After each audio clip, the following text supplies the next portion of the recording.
Hi, folks. Welcome to the Prepared Homestead. This is Travis. Thank you all for stopping by to watch. It's really, really windy out there. In fact, you might even be able to hear it on the microphone, even though I'm inside, because it is super windy out. So the video I made this morning, it was pretty windy, but it was okay. But it's a lot worse today, this afternoon. So I'm inside. And there's a lot of stuff going on, and we need to cover it because some of it's craziness, but some of it, I guess, is to be expected. And we're going to talk about the yes, because that seems to be creeping back into the news. I said just a few days ago that I would not be surprised. It wasn't a prediction. It wasn't that I had any deep knowledge of anything. It was mostly because of what we're seeing go on in China. And there's been little bits and pieces here and there from our own government healthcare system that kind of indicated that they might be going to bring it back. And so we want to cover that, some shortages, war stuff. It's a lot. Let's get on with it. Yeah, here we go. COVID cases. I shouldn't even say that. Can you say that word now on YouTube? I don't know. We'll see. They're climbing again. It's scary bad. They're climbing again, and just want you to know about that because, looky here. In Oklahoma, they've risen 89% in 2 weeks. We got to get scared about this. People are so scared that LA County has announced that they will reinstate an indoor mask mandate if the cases continue to surge. So just to let you folks know, the unfortunate ones that live in LA County, that they're talking about this. That's right, because it was so successful the first time. It was so successful the last time we did this. It made such a massive impact that we're once again going to do it. And if that's not enough for you, let's make you scared because we're seeing this stuff again in the news. This is the same stuff we saw for the last couple of years. That, did you know that it could be on some groceries for a few days? It's bad. It's bad. It's going to be all over the surfaces. We need to start putting up those plexiglass things in front of the cashiers that, we're probably, many of you are starting to see come down over the last couple of months. Now we got to put them back up. We got to put back up that plexiglass, and we need to put those stickers back on the ground. Remember the little stickers with the feet that tell you where you're supposed to stand? Yeah, those, we need to put those back on the ground, and let's go through and let's desanitize all these groceries. In fact, here, look at this picture. It shows fresh vegetables. They're bad because they could have it. Now, you need to start buying more of the processed stuff, the stuff that's on the shelves and everything, because it's in a box and it's sealed in a bag and it's probably been irradiated of all types of bacteria and nutrition, and so that's safe for you to eat, okay? But this fresh stuff, don't be getting that because it could just be covered in this ickiness that's going to make you sick. Speaking of food, I said this morning. I didn't even know about this article, and I said this morning. And then doing my research, I saw this article. Fertilizer shortage will persist into 2023. The high costs, and low supply of fertilizer will continue for at least another year. Okay? So everything that we've experienced this year due to fertilizer costs, if you're into farming or you just like to eat, it's going to just keep getting worse. And all this food stuff, they've been pushing the bugs and they've been pushing the lab-grown fake meat and stuff. Well, let's come up with this. How about this one? What in the world? Pop-ups. Sorry about that. We probably don't need affordable insurance right now. Turning plastic into food. Now, this isn't something brand new, okay? This technology and what they're trying to do has been around for a while, but they're bringing it back up again, okay? They're bringing it back up because the UN is saying as many as 811 million people worldwide are currently suffering from hunger, and it's just going to get worse. And then we've got all this plastic everywhere. It's polluting the oceans. 400 million tons of plastic a year is what it's saying here in this article right there. So let's convert it into food because, hey, let's take some petrochemicals, make it into plastic, and then convert it into something that we need to eat. That sounds like a great thing. So our diet's going to consist of worms and lab-created meat that has human DNA and all this other weird DNA in it, and petrochemical plastics. I mean, future sounds great. We're not going to own anything, and we're going to be eating this kind of stuff. It just sounds like the best thing in the world, right? Along with the food, there's still shortages that we're dealing with. And this one here, I've been telling you about medicines, and folks, you need to be stocking up on this kind of stuff. All of your medical supplies, your bandages. I talked to someone the other day that one of the local, not local here, but it's a regional hospital in this part of the country. Big big hospital, one of the biggest in this part of the country. And at that time, the entire hospital was out of vitamin C. They had none. They had no vitamin C. They were struggling on a few other very common things that even the average household would have, and the hospital was having a hard time getting a hold of it. I've heard from medical supply companies that they're struggling. I've heard from veterinarians that they're struggling to get their supplies. Saw just a week ago, last week or so, there's a shortage of amoxicillin, a shortage of Adderall, and here we have Tylenol and ibuprofen. Shortage, and it's a lot of shortage in the medical stuff. And I'm telling you, this is going to continue to get worse. I don't see any end in sight for this specifically, the medical end. And its reason is because the vast majority of our medicines, over-the-counter medicines, prescription medications, and medical supplies come from overseas. And even if there are some that are made here, the things that they're made with come from overseas, usually China, some of it's India. And as things worsen, the relationships worsen between us and China and stuff, this is just going to be a problem. In fact, just a few years ago, it was actually just before the whole health crisis thing came about, there was a Senate hearing on the dangers that America is so heavily dependent upon China for medical, everything medical. And we're starting to see little bits of that, and it's very possible that's going to get worse. So we need to be stocking up. I've done some videos on this in the past. I could certainly do another one talking about that.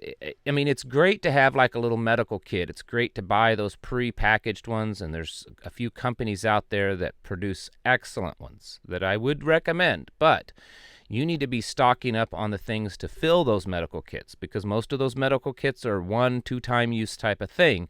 And then what do you do after that? So you need to have like your own little back stock of medical supplies, bandages, all kinds of stuff, over-the-counter medications, and antibiotics. There are ways to get it.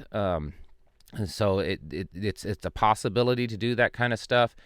This should be a high priority for you folks, because when this all comes crashing down on us, you're going to see this gold back here. You're going to need that to be buying this, and you're going to be needing this medical stuff probably more so than the gold and silver, although it's a very good thing to have some of that stocked up on you. If you're interested in money metals, there is a link in the description below. That is where I buy most of my metal stuff, okay? Not the kind that goes bang, the other kind of metal stuff. That's usually where I buy it. So if you're interested, go ahead and click the link below.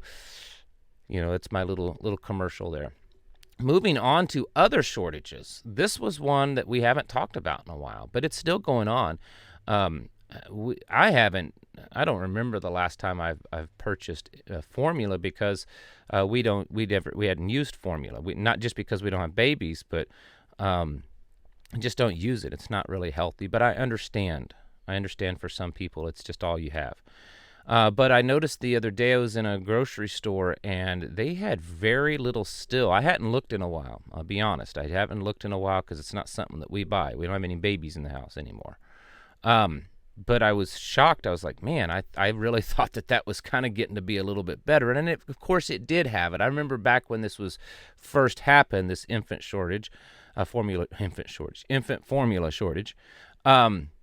You'd go in and there was nothing on the shelf. And at least I saw some on the shelf, but there was huge amounts that were bare. I don't know if there's any pictures here. No, this is just other stuff. But the point is that it's still happening, and this study says that it's probably going to be that way at least until spring, okay, according to whatever Breckenreiser or something. I can't pronounce that. But the infant shortage is expected to drag on, okay? I guess it just decided to change things on me.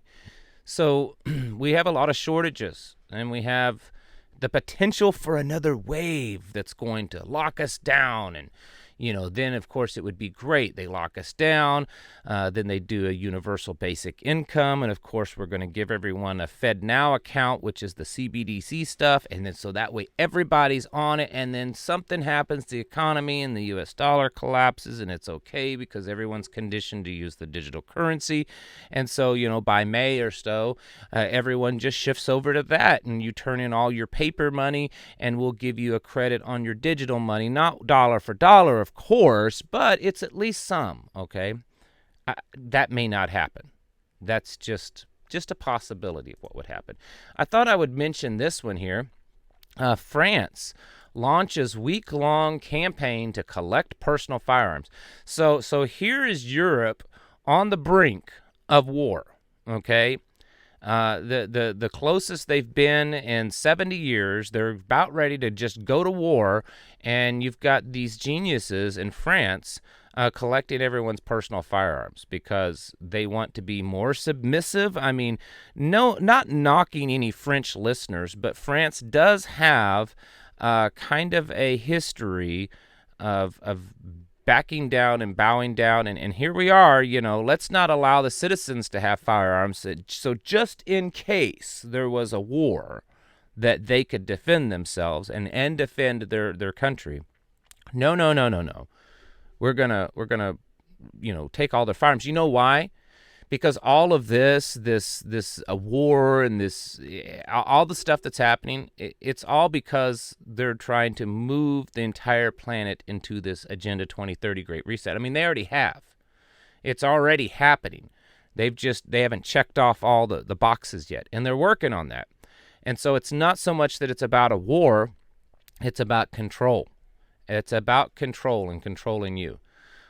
Speaking of war, for the first time since it all started, Russia is now slamming the United States and NATO, saying that you are directly participating in the Ukrainian war. Now, maybe they're just, Russia has finally started to listen to folks like myself, because we've been saying this all along. I mean, we've been how many tens of billions of dollars, 60 billion, 50, 40, 30, 100 billion, who knows? Well, I mean, they throw out these numbers all the time. But do we really know? I mean, we know it's in the tens of billions at least. But we're training. We're over there training. We're giving them weapons. We're training their soldiers. We're giving them tactical and logistic assistance. And so finally Russia, I think they've kind of been slow on this one.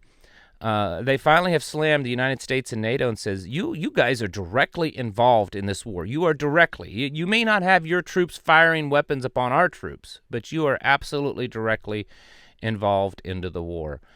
So who knows how much this will change things, because, war is war, and someone's got to make a buck off of it. The weapons industry certainly is, of course.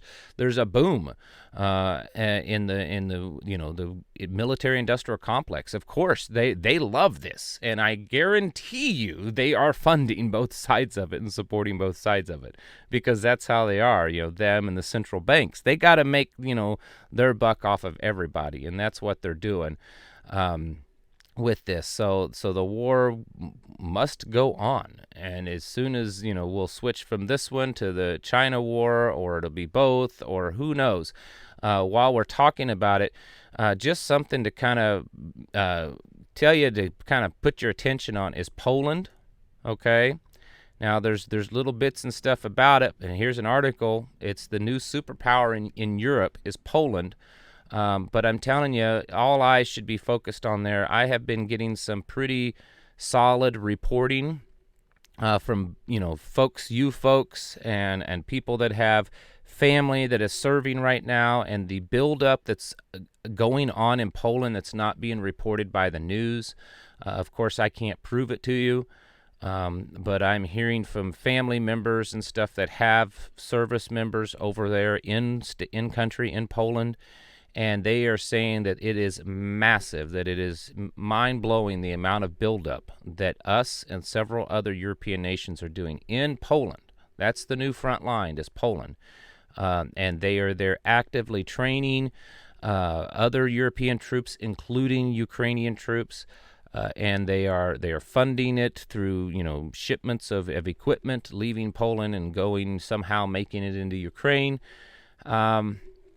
and getting our troops ready for what's coming. So folks, keep your eyes focused on that, because I think that is I think there's a pretty good chance that that's where we will be, kind of running things. That we've already established a Ukrainian command, and we've appointed a 3-star general to that position, and we're building a base, basically in Poland. The reports I'm getting is that it's just daily trains coming in and offloading stuff, and they're setting up, portable mobile units and tents and all that kind of stuff right there on the front lines. Close to the Ukrainian border. So we wouldn't be doing all that for no reason. We're doing that because there's this great expectation that that's where things are going to head. And I was talking to someone yesterday, and a lot of us, and when I say us, I mean us like-minded people, a lot of times I think we've been thinking over the last year or two, well, what is it? What's going to be the final thing that happens? Is it going to be the U.S. dollar, CBDC, war in Russia, war with China, another health crisis, rail strike? What is it going to be? What's that thing that's just going to cause it all to collapse? What if it's not a thing? What if it's a succession of things? Because it's quite possible that all of this stuff that we're seeing, this buildup of everything, it's getting closer and closer, it's getting bigger and bigger. It's very possible that it just all happens at once, or at least close to being all happening at once. I'm not saying that I think it will. I'm just saying it's very possible, and we should be aware of that because it's just certainly within the likelihood. So we need to prepare. I've been saying for the last few years now, stop preparing for one thing, okay? Stop preparing for just a tornado. Stop preparing for just a grid down. Stop preparing for just a nuclear war.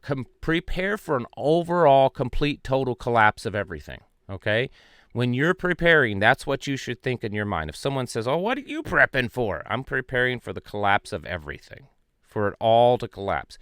And when you do that, it doesn't mean that you're actually going to someday be completely prepared for everything collapsing, but it keeps you, more broad focused. Okay, so you've set the goal high. You're trying to achieve that goal, and you've not put yourself into a box by only trying to prepare for one thing. You're trying to prepare for everything, and the way things are going, it's starting to look like it's more of a possibility that everything is going to collapse. So continue preparing, folks.